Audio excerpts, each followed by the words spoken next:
बहुत बहुत स्वागत है आप सभी का अवधि क्लासेज में। आज फिर से एक मॉडल पेपर लेके आए हैं जो कि पर्यावरण अध्ययन से रिलेटेड है।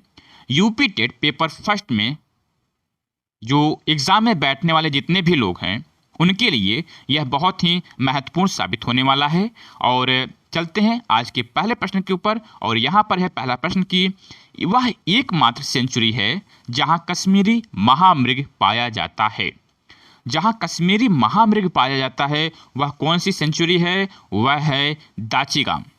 दाचिगाम सेंचुरी जो कि कश्मीर में है, वहां पर कश्मीरी महामृग पाया जाता है। अगला प्रश्न है कि सर्विस स्टेशन पर मोटर कारों के प्रदूषण जांच में निम्नलिखित में से किसकी पहचान तथा उसकी मात्रा को मापा जाता है? तो उसमें जो है सीसा और कार्बन के कण, सीसा और कार्बन के कण को मापा जाता है जो मोटर कारों के प्रदूषण जांच केंद्र होते हैं। अगला प्रश्न, अंटार्कटिका में ओजोन परत का जो सर्वाधिक विनाश हुआ है तो वह किस माह में होता है? वह कौन सा माह है जिस समय जो है ओजोन परत का सर्वाधिक विनाश होता है? वह माह है सितंबर अक्टूबर। सितंबर अक्टूबर माह में सर्वाधिक विनाश होता है ओजोन परत का अंटार्कटिका में। अगला, निम्नलिखित में से किसी पर्यावरण के मूल संगठकों में सम्मिलित नहीं किया जाता? तो जो पर्यावरण के मूल संगठक हैं उनमें जो है हम स्थानिक को सम्मिलित नहीं करेंगे, जबकि अजैविक, जैविक और ऊर्जा, इन तीनों को हम मूल संगठक के रूप में जो है शामिल करते हैं। अगला प्रश्न, किस नगर के प्रदूषण करने वाले उद्योगों को प्राकृतिक गैस आधारित प्रौद्योगिकी में सर्वोच्च न्यायालय के अनुसार परिवर्तित करना होगा? तो कौन सा नगर है? वो आगरा है ना। वो भी किस कारण? ताजमहल के कारण, है ना। तो वहां पर जिससे अम्लीय वर्षा ना हो। आगे देखते हैं कि भारतीय वन्य जीव संस्थान स्थित है। तो भारतीय वन्य जीव संस्थान कहाँ पर स्थित है? वह देहरादून में स्थित है। भारतीय वन्य जीव संस्थान देहरादून में स्थित है। अगला प्रश्न कि ग्लोबल 500 पुरस्कार प्रदान किया जाता है।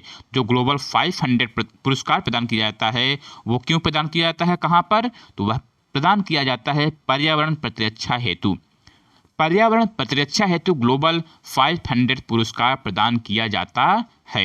अगला प्रश्न, भारत का सबसे पहला राष्ट्रीय अभ्यारण्य कौन सा है? तो जो सबसे पहला राष्ट्रीय अभ्यारण्य है वो है जिम कॉर्बेट नेशनल पार्क, है ना। तो जो जिम कॉर्बेट राष्ट्रीय अभ्यारण्य है वह भारत का सबसे पहला राष्ट्रीय अभ्यारण्य के रूप में देखा जाता है। अगला प्रश्न यहाँ पर कहा जा रहा है कि इको मार्क क्या है?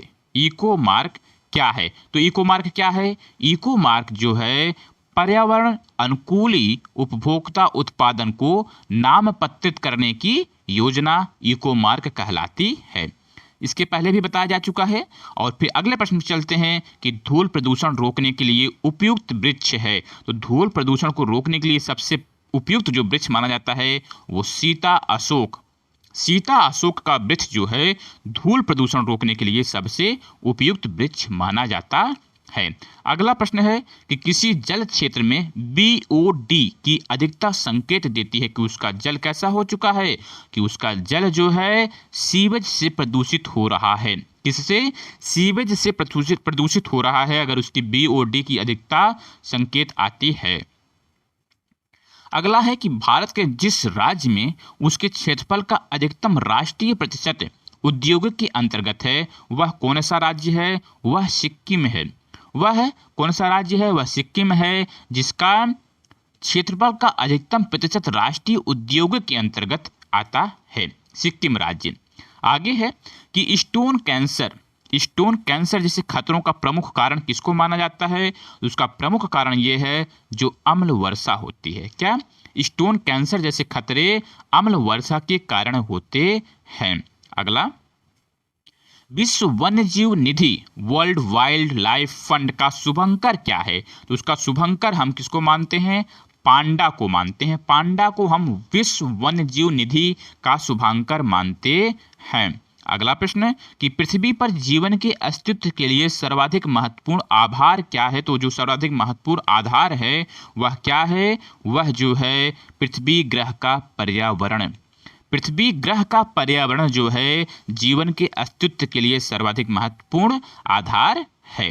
अगला है कि एपीफाइट्स वे पौधे हैं जो अन्य पौधों पर निर्भर होते हैं, है ना, जो अन्य पौधों पर निर्भर होते हैं किसके लिए? यांत्रिक अवलंबन के लिए। यांत्रिक अवलंबन के लिए एपीफाइट्स पौधे अन्य पौधों पर निर्भर होते हैं। निम्न ग्रीन हाउस गैसों में से एक ऐसी कौन सी गैस है जिसके द्वारा ट्रोपोस्फियर में ओजोन प्रदूषण नहीं होता है? तो देखिए, जो कार्बन मोनोऑक्साइड है, कार्बन मोनोऑक्साइड है, इसके कारण जो है ओजोन प्रदूषण नहीं होता है ट्रोपोस्फियर में, जबकि मीथेन, नाइट्रस ऑक्साइड और जलवाष्प इनके सभी के कारण जो है ओजोन प्रदूषण होता है। अगला कहा जा रहा है कि अखबार में कौन सा विषैला तत्व होता है? तो जो विषैला तत्व होता है वो लेड होता है। लेड जो है वह अखबार में विषैला तत्व होता है। प्रश्न अगला देखते हैं। यहाँ पर कहा जा रहा है कि वातावरण में सर्वाधिक प्रदूषण कौन सी गैस है? तो जो वातावरण में सबसे प्रदूषक गैस है उसको आप मीथेन गैस के नाम से जानते हैं। किस नाम से? मीथेन गैस के नाम से जानते हैं, जो कि वातावरण में सबसे प्रदूषक गैस के रूप में है। अगला है मितपोषणी झील का उदाहरण। मितपोषणी झील का उदाहरण क्या है? राजस्थान की सांभर झील। राजस्थान की सांभर झील जो है मितपोषणी झील का उदाहरण है। अगला है कि पौधे किस प्रकार का जल अवशोषित करते हैं? तो किस प्रकार का जल अवशोषित करते हैं? वो अवशोषित करते हैं केशिका जल। केशिका जल को वह अवशोषित करते हैं। फिर कहा जा रहा है कि निम्नलिखित राष्ट्रमार्गों में से किसकी सबसे अधिक लंबाई है? तो जो सबसे अधिक लंबाई वाला राष्ट्रमार्ग है वो है कोलकाता हजीरा मार्ग। कोलकाता हजीरा राष्ट्रमार्ग जो है सबसे अधिक लंबाई का मार्ग है। अगला देखते हैं। निम्नलिखित में से कौन सी एक नदी अरब सागर में जा मिलती है? तो जो अरब सागर में जाके मिलती है उस नदी का नाम है नर्मदा। कौन सी नदी है? वह नदी है नर्मदा, जो कि अरब सागर में जाकर मिलती है। फिर कहा जा रहा है कि मरुस्थल पादप अधिकतर होते हैं।